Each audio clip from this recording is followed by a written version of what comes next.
I'm concerned, by most of us. So John Kerry is a hero, and he continues to be a hero. Except for his heroic leadership, this issue would have been dead a long time ago in the U.S. Congress. So we need to give him that respect. I think that he is right that this thing is not over.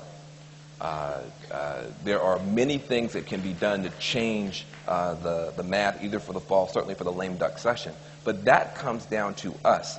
The problem right now is that most of the environmental community, myself being the #1 example, went from doing the grassroots work we were doing and stampeded into D.C. I stampeded into D.C. and got behind a desk, so I can raise this criticism of my colleagues. And we turned ourselves into a movement chasing D.C. rather than creating a movement that D.C. would have to chase. That was a mistake that we made. And I'm as guilty of that as anybody else. But there's still time.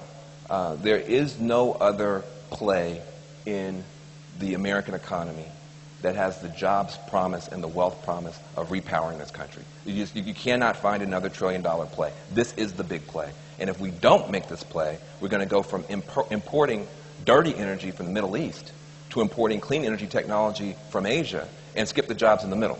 And so we've got to actually stand up and make this a jobs issue, a competitiveness issue. And I think if we do that, there will be enough people either in the fall or a lame duck who will say, the price of not doing anything is higher than the price of doing something. And, again, especially in lame duck, there's the opportunity to say, what do you want your legacy to be? You know, in February, you're going to be home watching stuff on television. 10 years from now, 20 years from now, you're going to have grandkids who come up to you and ask you a question. What did you do when you had the chance? And I think people's hearts will be different. There'll be people right now whose knees are knocking. Their hearts are going to be different when they're thinking about what they want their last vote to be.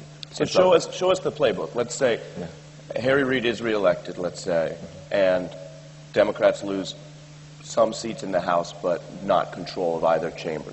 It would seem that otherwise it would be very hard to get any backbone going if you actually were about to hand off the reins to the other party. So in that scenario, what happens? Well, you wake up the next day after the midterms, and what happens to get that bill passed? Well, you have a lame duck session, and the two live questions still are: do you get a cap on utilities, and are you going to have a renewable energy standard? In other words, are you going to have a goal for the United States to begin to begin to power itself on its own energy, sun, wind, biofuels, etc.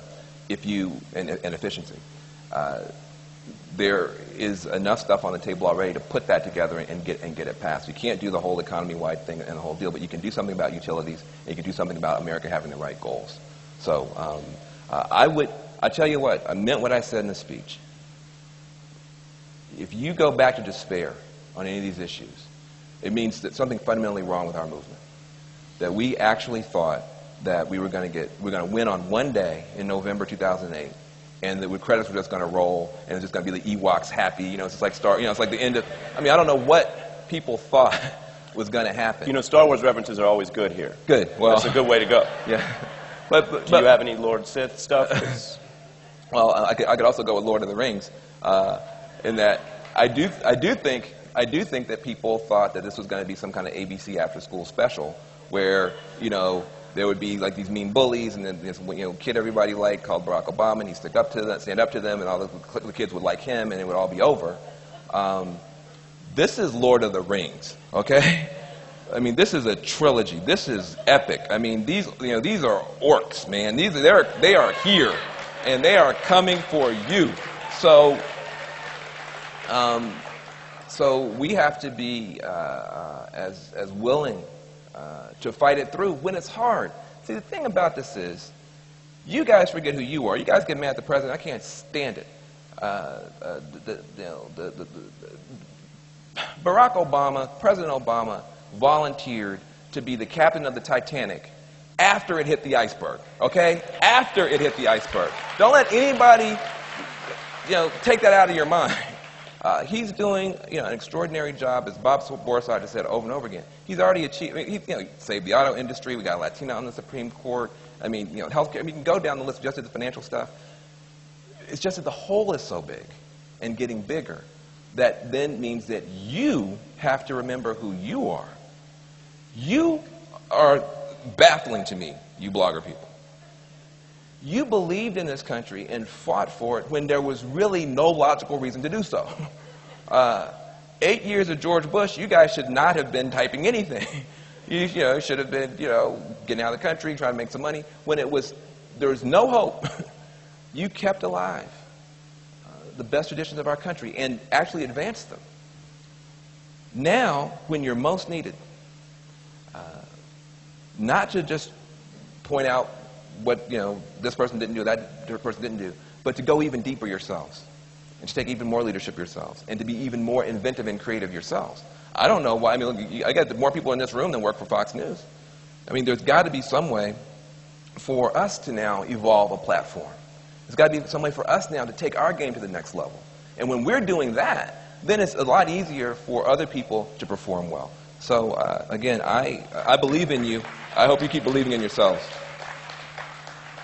Well, on that point, I mean, it's also something that Ed Schultz said last night about the platforms. Is his view is that there isn't enough symbiosis because he can't get the attention of senior officials in the administration or the president. He said that Fox News and Bret Baier get an interview during his time slot, but he doesn't get it. And he went through several examples that the people here heard. So there is that concern. You talked about how new this all is. The Obama campaign with Joe Rosbars and Chris Hughes and a lot of people was very good, I think, at obviously tapping the internet during the run-up to his election. But there's a feeling that they haven't found that same ability now that they're governing. And if anything, as you pointed out, it's coming back on them the other way. They're getting Breitbarted and YouTubed and not necessarily handling it the right way. So do you think part of that key is actually the administration engaging the blogosphere and progressive platforms more? I'm sure that the administration will be doing a lot of things differently and continuing to experiment. But I think that what we have to remember is, why are we so sad right now? Are we really that sad because, I, who had a job before and didn't have a job for 20 minutes? Is that why we're sad? Are we really that sad because there's some subcommittee chairs that do mean things? Why are we so sad? We're sad because in 2008, we thought we had found a home. We thought we had found a new way to be together. The campaign became a campfire that all kind of beautiful people came together. And we had each other. It wasn't that we even necessarily thought we were going to win. We thought we had a good shot, but we had each other. And what's happened is and that's where the hope comes from. When you have each other, when you're holding on, even when it's tough, you can find each other. What's happened now is that, we had hope and change. We started focusing on the change, and nobody managed the hope part, the community part. And so you have the ability to do that. There were 13 million people who, were a part of the organization to elect this president. And most of us, I think, feel lost and lonely. And so those are the things that we can actually affect. Local community building, connecting. A lot of the politics, after the midterms, I guarantee most politics that's going to be exciting will be local and state. D.C. will become even more gridlocked, even more partisan. It will be even tougher. And yet there will be, out of desperation and out of need, incredible creativity happening at the grassroots level. Incredible sacrifice and pain, but also creativity. And there's a role for this community to play in helping to knit that together. Again, taking one's eyes off of D.C. and turning it back toward the people and investing again in the people's capacity. Movements go up and down. They go up and down. But you don't let one of them go all the way back down through the floor. You got to start over 40 years from now. You want to put that bottom under there so you can push back up. That is the way I want us to begin to think. This is not about a presidency. This is about a pro-democracy movement that pushed authoritarians out of power in our country. We had one-party authoritarian rule in this country for 6 years. They destroyed the Constitution. They launched illegitimate wars. They were horrible people. And we had a pro-democracy movement that rose up out of the people in this room and our friends, and we pushed authoritarians out of power, and our pro-democracy movement is now trying to govern. That's hard. But it will be much